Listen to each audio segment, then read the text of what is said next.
All right, Silver Doctor is live on air. We're back at it again, attempting to go live. And so having a little bit of some difficulties on our part, but yet, as always, we're going to iron it out. And so as of now, I see myself on the screen. That means we are live. So let's see if we can get some people to tune in with us.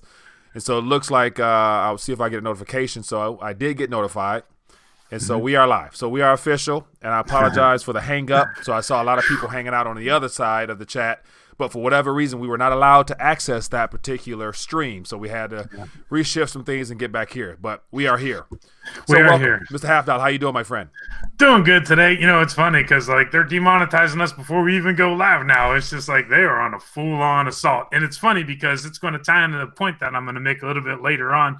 But I'm doing good. It's good to see you. Happy Valentine's Day to everybody. And hopefully we'll get some people joining our stream that we finally got going here, Mike. Yes, definitely. So as of now, we got about 30 or so people tuning in. So more people are coming. As always, for those that are on the stream right now, don't be afraid to just hit that thumbs up button ahead of time. Hopefully that'll boost the algorithms to help incentivize YouTube to put it out there, because there are people that want to connect with us. So hopefully they'll play ball fairly, which they probably won't. But with that being the case, let me acknowledge a couple people for taking time to join us, because it's good to have people on the other side of these chats so that we can educate as well as entertain and to better strategize. So as I open up some windows on my side, let me see. We have Micah Meadows, Stack Meadows says, "What's happening, fellas?" We got Brian.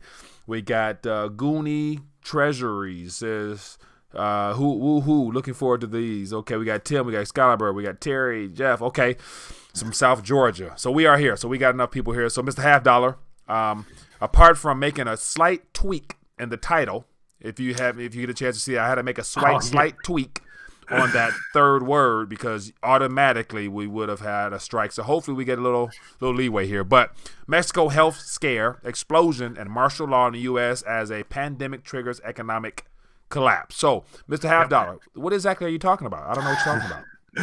Well, we need to talk about Mexico, and we need to talk about martial law, and they're both very important topics. So let's just pick one apart first. Yesterday we were talking just a tiny bit on your channel about this taxi driver situation, but I've learned a little bit more since we last spoke. So we need to kind of pick this story apart, because I think there's about to be an explosion of cases in Mexico. So here's what's going on. Basically, and let me give you this first link. This is just of that one article that I wrote, which was talking about it that I wrote yesterday. Basically, what happened is a person who's been confirmed infected was in Mexico City. He flew into Mexico City on the 20th of January, and he was there in tourist attractions all throughout Mexico City on the 20th of January. And the 21st, he started feeling ill, and he took 2 Uber cars rides back to the airport and left. He tested positive for Wuhan coronavirus. Here's why that's such a big deal, right? And Uber suspended like 240 accounts, including passengers who rode with these 2 Uber drivers and the 2 Uber drivers' accounts as a precaution. Here's why I say this is important. We know about the case of the taxi driver in Tokyo, Japan, who has been confirmed positive. What I didn't know, which I found out yesterday, and let me put this link to you right here, is that the first person who has died in the country of Japan from the Wuhan coronavirus, from the COVID-19, the first person who died in Japan was the mother-in-law of the taxi driver. Right? So my point is, this thing is very easily spread, and if this infected person was in 2 Uber cars, that's very close proximity. And I don't understand how, there's not going to be risk of contagion here in this incident. Additionally, this person was at the, I can't remember which the hotel was, Hotel Reforma, I can't remember, but, he stayed at the hotel and he was interacting with lots of places, from tourist attractions to restaurants. But so far, to this day and to this minute, isn't it curious, Mike, there's not one single case anywhere in Latin America, including Mexico, and there's not one single case anywhere in Africa. Here's one more point about it, and then I'm going to let you start getting your thoughts, just because there's so much to throw out at one time. All right, so once you finish this, we got a call, so go ahead. Okay, since 2012, tourism from China to Mexico has increased 250%. And on top of that, there are still no travel restrictions or quarantine efforts from people coming from China. Let's take the call. All right. So we'll dive further into that. All right, here we go. Hello, caller. What's your name? Where you calling from? Hi, my name is Evan. I'm calling from Vancouver, Canada. Okay, Evan from Vancouver. How you doing, my friend? What's on your mind? Well, what's on my mind is just to confirm some of these numbers and rumors. I don't want to name my company due to my job and putting anyone in danger. But the owner of my company, which is a construction company, working at a very big contract. The owner is married to a Chinese woman, and her cousin runs a hospital in China. Mm-hmm. And as of last weekend, when I came to work on Monday, the boss had come in and let all the foremans know that the numbers there were, according to his source, the cousin, there was over 46,000 dead, and he was in pretty big shock, and like he's been sending supplies there, so that confirmed the rumors that it's 50,000 plus, probably 60, 70, who knows by now. But well, 1 week ago, 46,500 was the number that has been spread around from a man who would know. So, wow. Oh man. Hey, Evan, I appreciate sharing that information, and we've always suspected that the information coming out of that region was very false, and so the fact that you have firsthand knowledge from someone directly in that region, really reaffirms the fact that we're being lied to even more so. And those numbers definitely hit a lot harder than the 88,000, whatever the people on this side of the planet talk about. So we're going to talk through this, my friend. I appreciate you calling, and feel free as always to keep us up to date as you hear more. Just email us news@silverdoctors.com, and we will definitely like to stay in contact with you, given the fact you have some information that people need to hear about. So I appreciate you for calling in. Yeah, will do. And just heads up, like, he's not bullshitting, because 2 weeks ago he had taken all our safety supplies, our N95 respirators and all that kind of stuff, and he had already sent it over to China. And then a week ago he took our actual good respirators and P100 cartridges and sent them to China. And then this week we were out of them, and we had to do another purchase from our supplier just to cover our end, and we work in a industrial facility. So he's taken this very serious, and it's just interesting to watch him scramble and try to care for his family that is over there. Yeah. So I'll stay in contact and keep you posted on what I know. But sure. I just want everyone to know that we are being lied to. The numbers are far greater, and they're out of supplies. Yeah. It is legit. Okay. Thank you, Evan, my man. Appreciate you.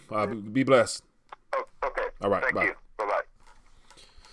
Wow. Yeah, it's like, I do appreciate him sharing that. That's a rough situation to be in. I mean, how many times do we have to hear it? You hear from over here that the number's higher. You hear from people, the exiled doctor who said there's 1.5 million and 50,000 deaths. You hear from Chris Martenson. You hear from all these people, right? So everybody's like, well, that's just anecdotal. But if there's 1,000 people giving this anecdotal information, and the whole lies and propaganda is going to be very, very important once we start talking about martial law in the United States, Mike. Yeah. But let's stick on the Mexico for 1 sec, and then we'll turn it into that, because I want to address his points very specifically when we actually talk about martial law, because there's something very important we need to talk about with that. Go ahead. Continue on. Okay, so anyway, so just with the Mexico, right? So here's my point. And then I was also reading yesterday that Mexico is set up to be kind of like a regional, for all of Latin America and Cuba and the Caribbean, like a regional Latin American type of UN hub type thing. They're preparing all these hospitals and things like that. That was just something I remember reading as I was scanning the news coming out of Mexico. But like I said, there's no travel restrictions in Mexico to or from China at this point. There's no quarantine to or from China. All of these people that have been in contact with this person who's been confirmed to have the case of it, who returned, well, they didn't say if he returned to the United States or not, but the point is that they aren't quarantined. They've just been, monitoring the situation. And if you feel sick, then go to the hospital, right? So, I mean, just there is a big red flag. The fact that Africa and Latin America have not one single case should be a big red flag by now, because this happened on January 20th. That's the other point, right? People are saying, well, it's a really long incubation period. Well, we're already at 25 days now. Yeah. All right. So with that thought, I want to chime in. And so we got some calls coming in. So let's go ahead and try to get as many calls as we can in, and we'll add around that. So hello, caller. What's your name? Where you calling from? Hello, my name is Bill. I'm from Sioux City, Iowa. Bill from Iowa. How you doing, my friend? What's on your mind this afternoon? Really good. Hey, I just wanted to accentuate a factoid that's not getting noticed or talked about, and that would be, if you look at the statistics or the numbers of this coronavirus, as of yesterday anyway, I'm looking at a screenshot that I took off my phone. It said the cases were right around 60-some thousand plus cases, and that the people that have been total deaths was 1,383, and total recovered was 6,964. The media is constantly talking about the total cases and then showing the death as far as the statistics. But what we really need to acknowledge and look at it with a different slant is, once somebody's diagnosed with this disease, they go into one or two categories always: total recovered or die. Now, what we need to do is realize that sometimes these people don't go into one or two of these categories for 7 or 14 days or even longer. So we ultimately need to go back in time up to 14 days and see how many total cases we have to get a true perspective on what those numbers are saying. Or total deaths, again, 1,383. Total recovered, 6,096. You figure 1,383 goes into 6,964 like 5 times. So that's a 20% death rate. And it's not really looked upon like that. And that indeed is what's going on. Wow. Man, that's a good breakdown, my friend. Good breakdown. Can you hear that perspective? Can you see that twist? Yeah.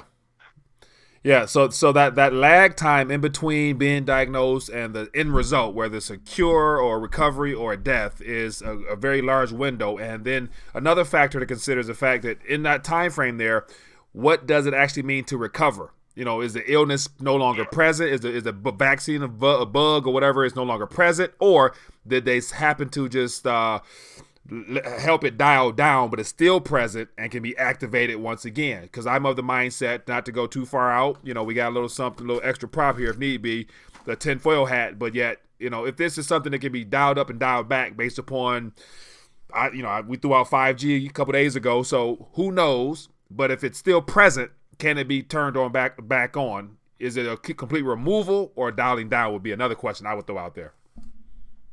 Right. And just to reiterate one other point, again, 1,383, this is yesterday, not today, that's deaths, and total recovered 6,964. So realistically, and we know and we believe in general, most of us are aware on some levels, know that those numbers ideally cannot be trusted, but even with those numbers, again, take 5 times 1,383, and you're way over 6,000. So that means it's a 20% death rate, just re-accentuating the angle that's not really looked at. It's just whitewashed with, look how many cases we got, look at the deaths, and people are comparing that totally wrong. So that's all I had to say. Just wanted to shout out and say thanks for your show, and wanted to announce that perspective. Well, I appreciate you, my friend. Thank you, and have a blessed weekend, my friend. Yeah, ditto. Bless back at you. All right. Oh, man. Okay. Whew, Mr. Half Dollar. Where do we go with that? We go with that with a hold on, because it ties right into when we need to start talking about martial law again. So we need to hold off on that to make some comments because it's about those numbers and what's actually being said and reported. Yeah, so we just take it in that direction now anyway, or did you want to talk about Mexico more? No, let's keep. We can go a little bit on Mexico because we can always come back to this because there's a lot. I appreciate having an audience that brings out and highlights a lot more points. So those two calls was definitely some bombshell type calls. So we appreciate that. Yeah, let's start addressing those. Here's the next link. So this is the article that I put up last night. Mm-hmm. And I put this article up because, you started talking about this last week, Mike, and I was like, oh no, you're not ready to start talking about martial law already, are you? Sure enough, I got to write an article about it yesterday because now everybody's talking about the military is making preparations. Yeah. Well, I kind of looked into it, right? So on Wednesday, the Marine Corps came out with what they call MAR-admins, which are like just administrative messages. Yeah. This is the ones that the Marine Corps use. So I just want to read a few things here. So this is the Marine Corps preparing. So the mission, the U.S. Marine Corps will prepare for the potential outbreaks of the 2019 nCoV, right? The coronavirus. Mm-hmm. Here's a couple things I'm going to read that I just bolded to highlight. The Marine Corps is posturing to mitigate, contain, respond to, and recover from the effects of a public health crisis, and is capable of conducting assigned missions in a pandemic environment. So the commanders will implement procedures for response, isolation, quarantine, restriction of movement, and community-based intervention. Restrict travel and movement of personnel to areas experiencing the outbreaks, and provide protection for personnel. And they're talking about federal personnel. Let's understand that. Coordinate with federal, state, local, and military treatment facilities and public health emergencies. Now, one of the things that they do is they talk about, in this, the concept of these operations, it's completely as outlined in NORTHCON Plan 3551, right? So, let's cross-reference that and see what that says. So if you click on that, that is a plan that's been in place. It's like a 570-page PDF document, but that's been in place for like 12 years now. Coming off of all of this stuff comes from like progressive developments basically since, 9/11, 2001. But here's some interesting things while they cross-reference that plan, okay? So the Marine Corps is not going to be used for domestic law enforcement purposes, right? Well, according to the NORTHCON Plan 3551, right, Posse Comitatus Act and the DoD policies prohibit the use of direct active participation on civilian law enforcement, right?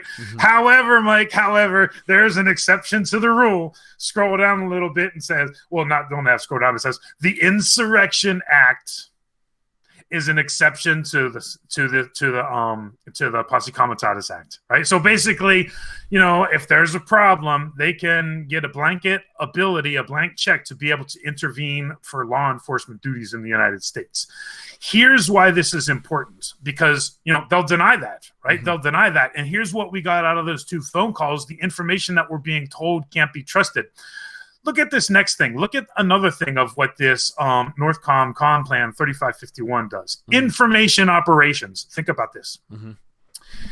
Integrated employment of cure capabilities of electronic warfare, computer network operations, as in, i.e., internet kill switch, psychological operations, military deception, and operation security, in concert with specified supporting and related capabilities to influence, disrupt, corrupt, and usurp adversarial human and automated decision-making. So it's an information war. They're going to lie to you. They're going to misdirect you. They're going to deceive you, right? This is what they're saying is they're going to be there operating. Now, here's a little something for the tinfoil hat crowd. This will only take 1 second to put on my tinfoil hat here. So I got my tinfoil hat. Before we move further, explain to them exactly what you're doing with this hat on your head, because they're new to this.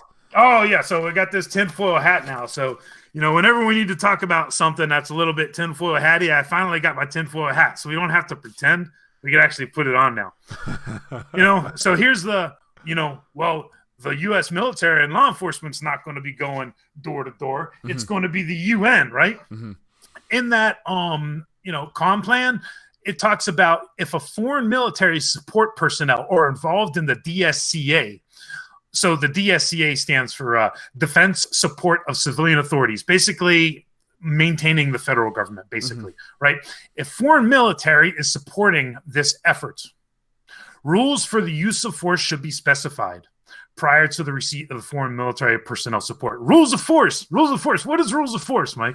Rules of force are like, if you feel that your life or property is in imminent danger, right? Yeah. You take action. What does that mean? That means you can apply lethal force if need be, right? That's also escalation of force, rules of force, right? Rules of engagement, things like this. So when people put on this tinfoil hat stuff, I mean, it's not really tinfoil. It's right there, right? Yeah. It's right there in front of us. Now let's move on a little bit further. Oh, because here, if you scroll down in the next red box, it talks about, well, who are the friendly forces? The friendly forces are basically just your federal agencies, right? All the military branches, the National Guard Bureau, the Defense Intelligence Agency, the Geospatial Intelligence Agency, everything that is a friendly force, considered a friendly force, is like a federal agency.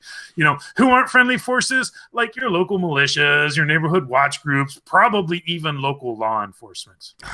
Right? Or just your everyday person that just doesn't like and stuff happening around them and decides to pick up arms and try to defend and protect themselves, but yet defending and protecting yourself can be posed as a threat to the forces that are put in place to take away those freedoms that you have. So, just hearing a little bit of that breakdown, that's a lot of detailed information there.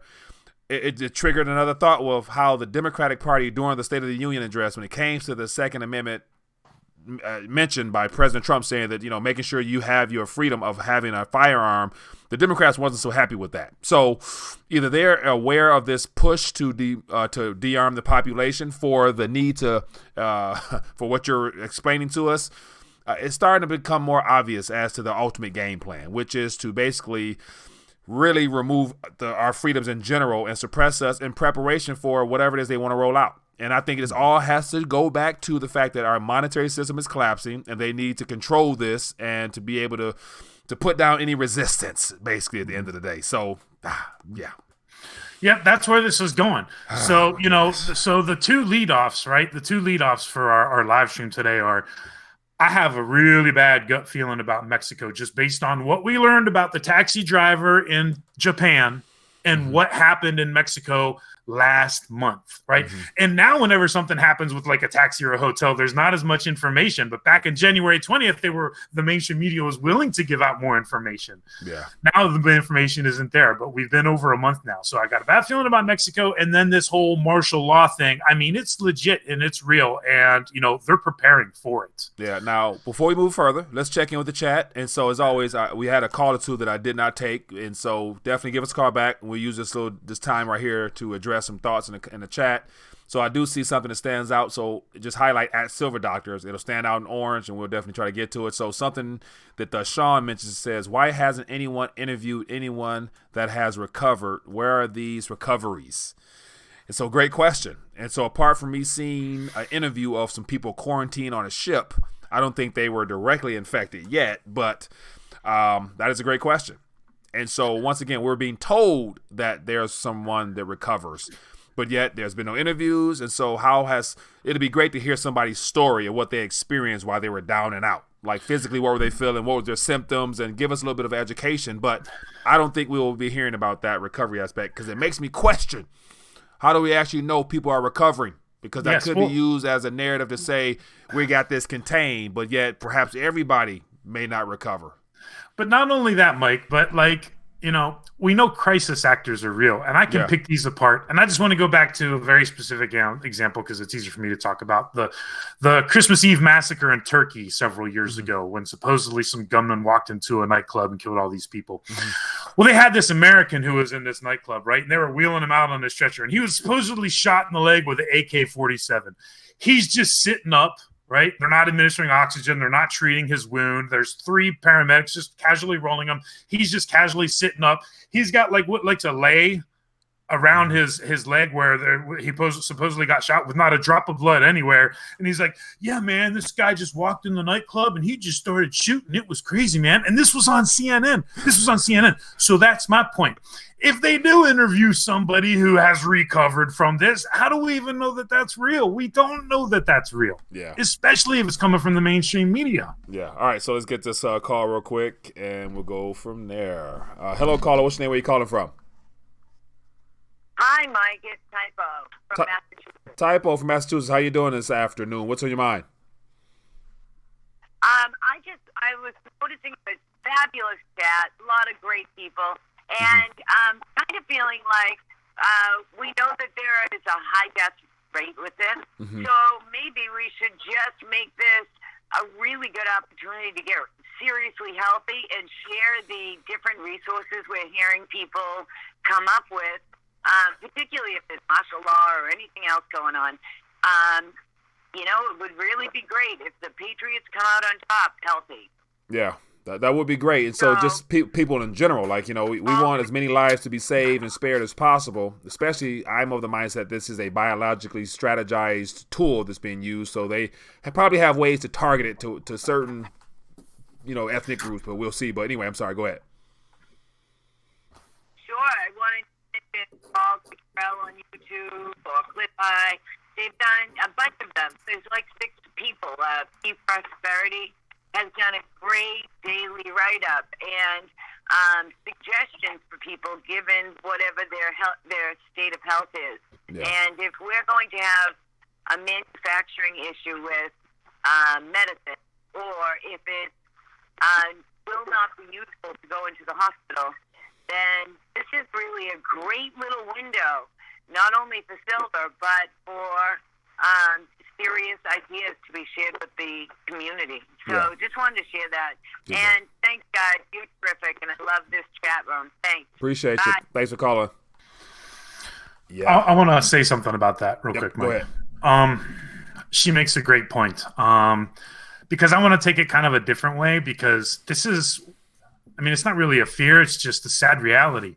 When you look at like the average Chinese that are being like into the hospital and this and that, they're all like thin, right? They're all like not physically fit, but they're not like obese Americans that you see in Walmart rolling around on carts. Yeah. Right. So think about the average American, right? Yeah. And what shape and what kind of health they're in. And then think about the average Chinese. Mike, when this thing starts hitting the United States hard, our hospital system is going to be totally overwhelmed, because we're starting with a population that has much worse health on average, on net, than the average Chinese person. That's a scary scenario there. So yes, what Typo was talking about is absolutely right. If you can do any little thing once a day, maybe just to try and get yourself a little bit healthier, that's absolutely spot on.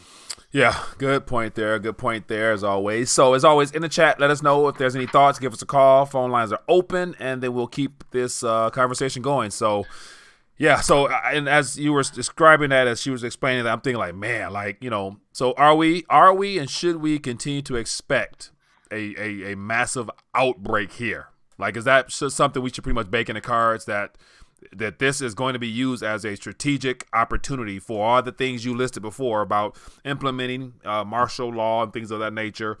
And then once that's established, then will we have this collapse? And then will we have the markets crash? And it'll be easier to roll out whatever's going to come afterwards once everybody's self-quarantine themselves out of fear of catching something. And then for those that are willing to be bold enough to hit the streets, they're going to be troops out there or militarized individuals out there that are designed to or put there to keep peace, all while things are shifting over. And so, yes, go ahead. Yes, because here's the thing, right?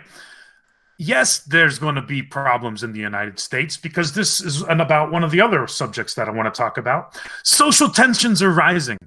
Social tensions are rising in California. They're putting up flyers. They're beating up Asian-looking middle schoolers. These are just publicly shaming people in the streets who have masks on. So, and here's the thing. Here's the takeaway from this article. So this is talking about all the, things that are happening with get out of here. You got that coronavirus. But when you scroll down, here's a key takeaway to this. And think about this, right?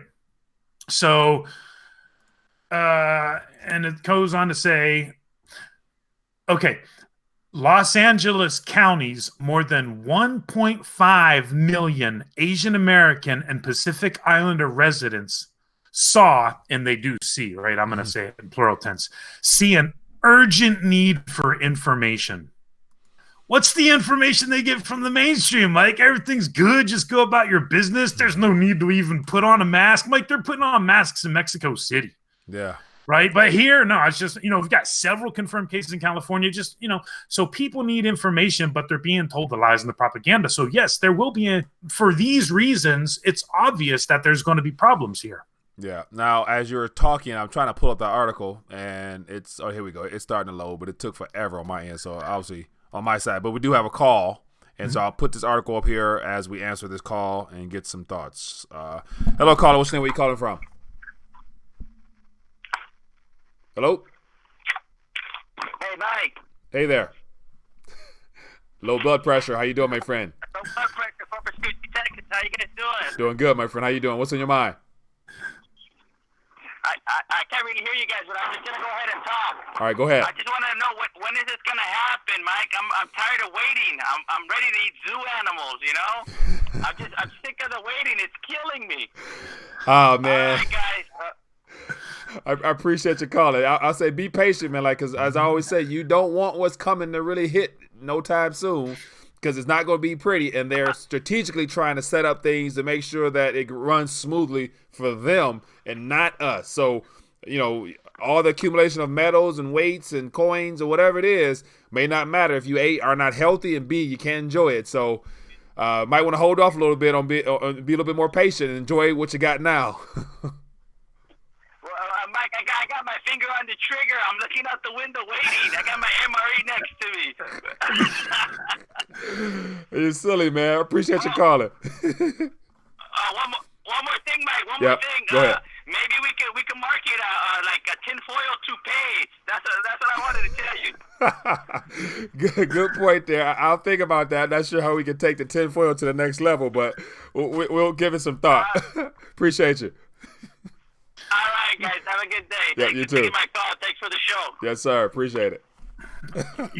There's a saying, the sun has risen, the sun has set, and we ain't out of Texas yet, right? Texas is a big state, Yeah. right? And like, a lot of people, half dollar can do it, but a lot of people can start at one end of the state and not drive through the state after they drive for a day. Yeah. But guess what? There's a case in Texas now. Guess where that case is? San Antonio. Low blood pressure might want to stay out of San Antonio right now. Now, and so just a thought came to mind. Man, isn't Texas one of those problem states for the establishment, quote unquote? You know what I'm saying? Like, aren't those the people with the most guns and the ones that's building a gold depository now to reclaim back all their gold? And the state that always poses a threat towards wanting to remove itself as a part of our union. And so it wouldn't, once again, I could, put this on for a quick minute. It wouldn't be too far-fetched for Texas to be the primary state that's hit hard, and it becomes a real problem in Texas to disrupt everything that's anti-establishment. So just a little thought there. So I'll take that off. But, for what it's worth, something worth considering, because Texas is a problematic state for what we perceive as the anti-mainstream narrative. Yes, because you've also got the secession movement. Let's not forget about that, too. Interesting dynamic has been the influx of Californians into Texas over the last 10 years. So they're probably trying to just change that dynamic organically by having blue, predominantly blue voting people move there. Yeah. Now we got another call. Let's take this. Hello, caller. What's your name? Where you calling from? This is Craig Toomey from Boston, Massachusetts. Craig from Boston, Massachusetts. How you doing, Craig? What's on your mind? Yeah, I wanted to tell you and your viewers real quickly that what they need to understand that this is a bioweapon. It's not something that's coming up organically.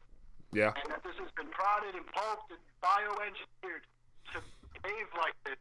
And once it mutates, 2/3 of this population are going to be affected. I'm going to get off the phone. All right, my friend. Appreciate you calling. Thank you. So, I'm of the mindset that this is a biologically created laboratory tool that is used for the very same thing we're seeing now, which is to depopulate the earth, cause mass chaos, and help aid in the shift out of this old dying monetary system. Because as we mentioned before, if they can't take us to war, what better alternative to end massive lives other than to create something and spread it? So I am not too far removed from that thought. So appreciate you, caller, for sharing that. Is he off the phone? Yes, he is. Sorry. Okay. And there's a ton of sketchy stuff, Mike. There's an absolute ton of sketchy stuff when it comes to what we're talking about right now, because I totally would agree. And I'm not saying that this is the reason, but I just want to show you this little article I put together yesterday. I don't know if you got that, but it's up. It's just some dots, right? I'm just throwing a bunch of dots out there and hoping that people can connect them, right? It was called a Harvard professor, the DOD, the Department of Defense, the National Institutes of Health, a Chinese spy, 21 stolen vials of biological research and nanoscience. Basically, at the end of January, the Department of Justice charged 3 individuals in separate cases relating to China. So these are all separate, but they all take place right around Boston, right? Which is kind of uncanny. One of the people they charged is a Harvard professor. And what did they charge him with? They charged him for working with the Chinese and specifically not disclosing it. And what was he working with? He was working with the Wuhan University. Wait, what was it called? I got to figure out what the exact name is. The Wuhan University of Technology. He was working hand in glove with the Wuhan University of Technology. And what was this guy's specialty at Harvard? Creating injectable bioelectronic devices that can be injected into human beings.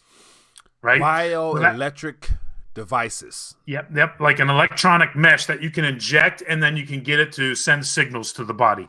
So that's the first person who's been charged, indicted, actually. Okay. The second person who's been indicted, so he's from the Lieber. His name is Lieber, and he's got a Lieber research group, and he's received funding from the Department of the Defense, and he's received funding from the National Institutes of Health.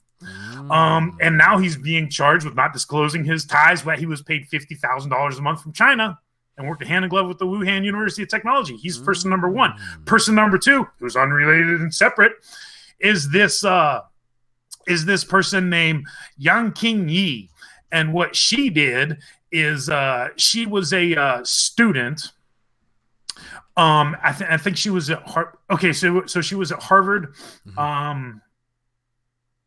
That's okay. So she was at Harvard or Boston University. I can't remember. Let me see which one she was at.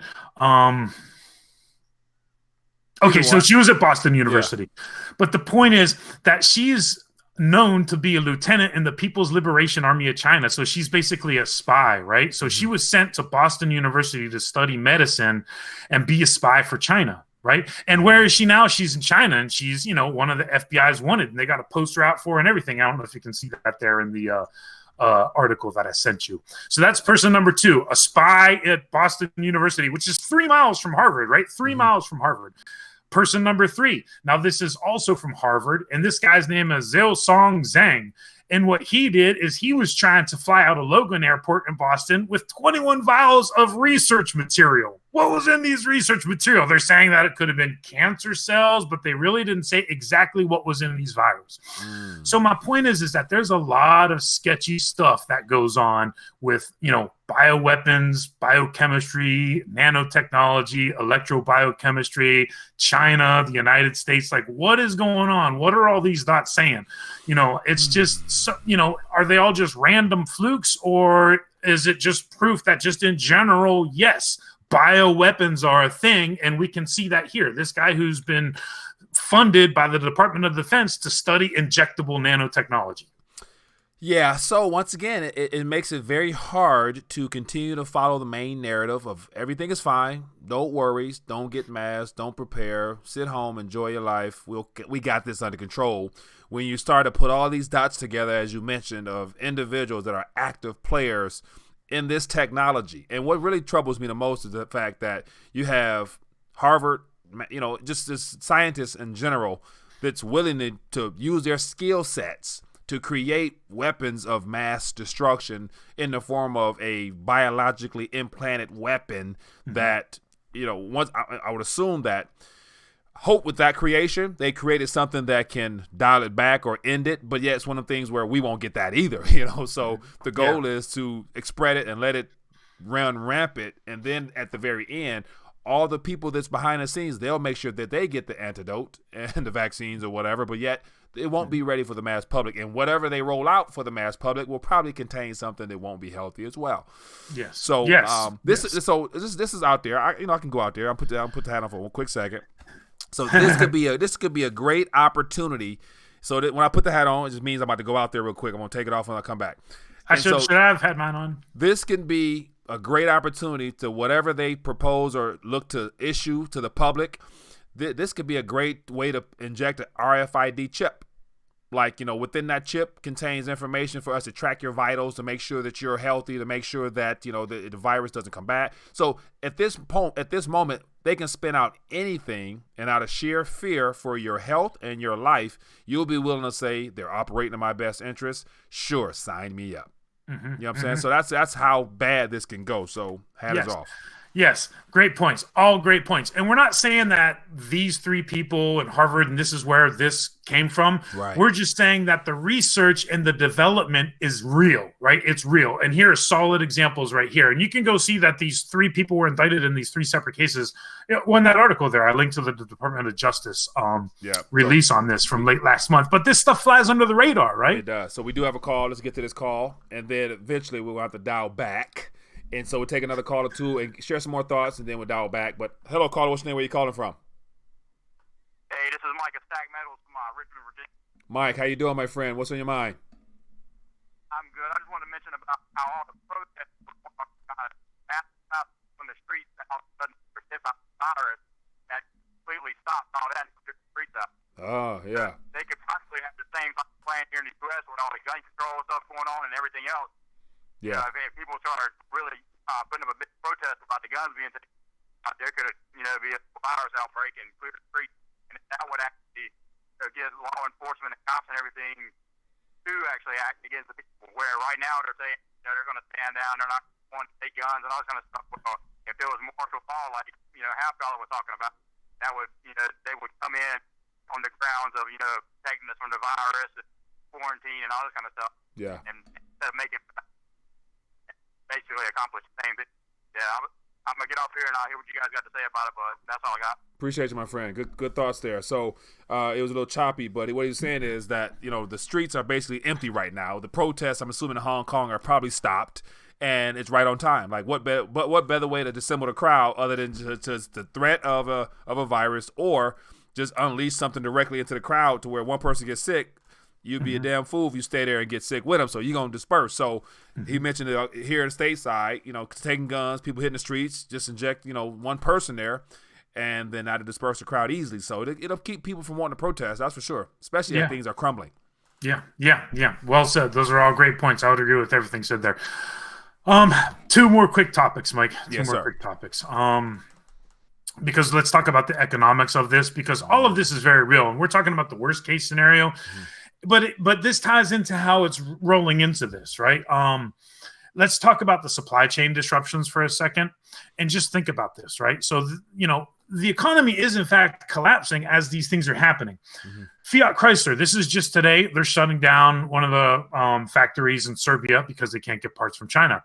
Nissan, right? They shut down one of their plants in Japan because they couldn't get parts from China. South Korea, Hyundai in South Korea, they shut down their production because they couldn't get parts from China. John Deere has shut down. They didn't say it was the one in China. They didn't say that it was because they couldn't get parts. They said it was because of the virus. But interesting to note,